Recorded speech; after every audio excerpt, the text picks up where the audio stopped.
6 kesalahan fatal sebelum membangun rumah. Simak terus.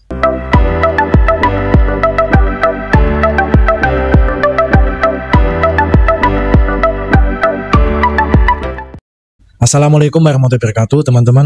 Kembali lagi bersama saya John Lee.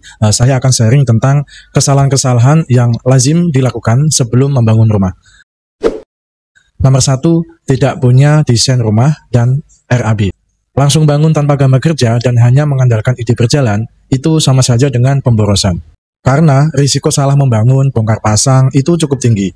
Terlebih lagi, tukang akan ambigu di dalam menyamakan persepsi dari owner yang tidak memiliki gambar kerja. Kalau sudah begini, potensi biaya membengkaknya itu akan cukup tinggi. Rekomendasinya adalah buatlah desain arsitektur dan struktur sejak awal, lengkap dengan RAP yang realistis sesuai kebutuhan dan budget Anda. Seolah-olah ini pemborosan ya, tetapi langkah ini justru bagian dari efisiensi.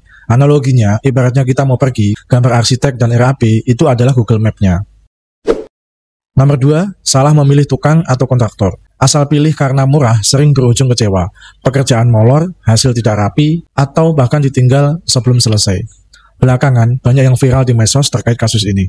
Rekomendasinya adalah pilih kontraktor yang amanah, punya portofolio jelas, dan sistem kerja transparan.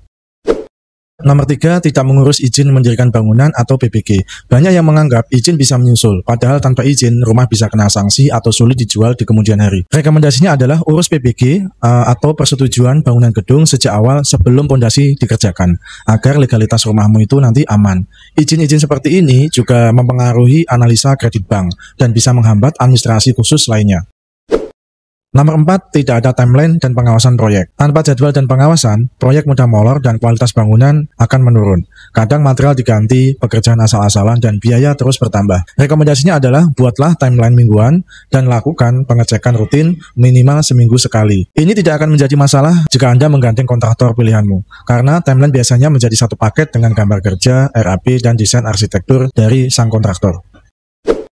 Nomor 5, tidak menyiapkan dana cadangan. Harga material naik, desain berubah, atau ada pekerjaan tambahan. Hal-hal ini pasti muncul di lapangan. Rekomendasinya siapkan dana darurat sekitar 5, 10, atau bahkan 15% dari total anggaran untuk mengantisipasi pengeluaran yang sifatnya tak terduga. Nomor 6, terlalu banyak ikut campur tanpa ilmu teknis. Beberapa pemilik rumah terlalu sering mengganti keputusan teknis di lapangan tanpa paham dampaknya. Ini mengakibatkan pekerjaan menjadi terhambat dan tukang menjadi bingung. Bahkan tidak sedikit tukang yang dismotivasi jika gambar sering berubah-ubah. Tipsnya, percayakan hal teknis pada ahlinya. Anda fokus pada fungsi, estetika, dan kenyamanan rumah.